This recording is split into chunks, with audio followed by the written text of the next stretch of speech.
Doctor Arushi, एक बहुत common सी चीज है, now people are coming that ma'am my age is 26 27, I have AMH values 1.36, but doctor is saying it is really लो।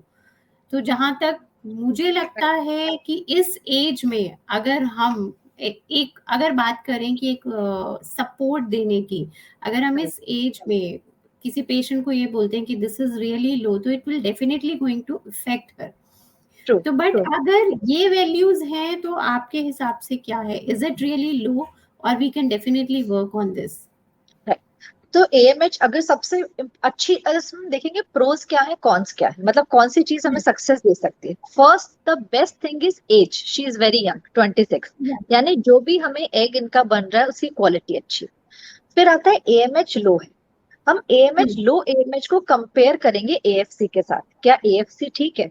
अगर AFC इनका 7 to 8 दोनों तरफ दिख रहा है, आई एम हैप्पी कि ठीक है, I can give her tablets, मैं टैबलेट्स के साथ इनकी प्रेगनेंसी ट्राई कर सकूंगी, मैं 1.3 की वैल्यू पे डायरेक्ट IVF नहीं बोलूंगी।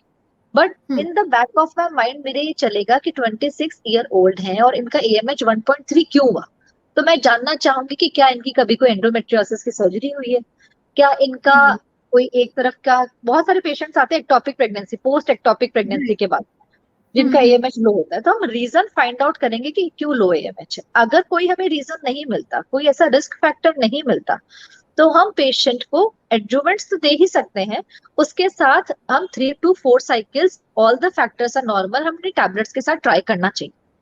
बट ये नहीं है कि हम 6 months ट्राई करें, ये नहीं है कि हम 1 year ट्राई करें, क्योंकि AMH इज स्टिल लो, तो हमें 3 to 4 months टैबलेट्स के साथ जरूर ट्राई करना चाहिए। अगर she is able to conceive, क्योंकि एग की क्वालिटी अच्छी है, तो चांसेस हैं कि कंसीव करें, क्योंकि AMH हमें ये नहीं बताता कि AMH कम है तो कंसीव नहीं होगा। AMH बस हमें बताता है कि हमने कितनी फास्टली करना है चीज। तो पेशेंट को हम एक टाइमलाइन, हम एक प्लान जॉट करके देते हैं हम पेशेंट को, कि प्लान आपका A ये है, प्लान B है, प्लान C है। प्लान A ये है कि आप नेचुरली ट्राई करो इतने टाइम तक। प्लान A अगर सक्सेसफुल नहीं हुआ, then you go for IUI। IUI की भी कितनी सिटिंग, 1 या 2 सिटिंग। अगर प्लान B, अगर वो भी सक्सेसफुल नहीं हो, तब IVF की सेटिंग, क्योंकि हम चाहते हैं कि आज से 3 साल बाद पेशेंट हमारे पास इस चीज के लिए नहीं आए कि मैम अब डोनर से IVF कर दो।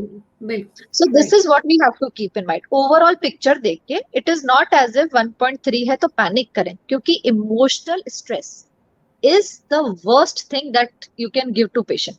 पेशेंट को आपको काम रखना है एंड इमोशनली स्टेबल रखना है, क्योंकि अगर पेशेंट पॉजिटिव एटीट्यूड रखता है, हमारे एंडोर्फिन्स रिलीज होते हैं, हमारी सक्सेस रेट ऑलरेडी ठीक हो जाती है।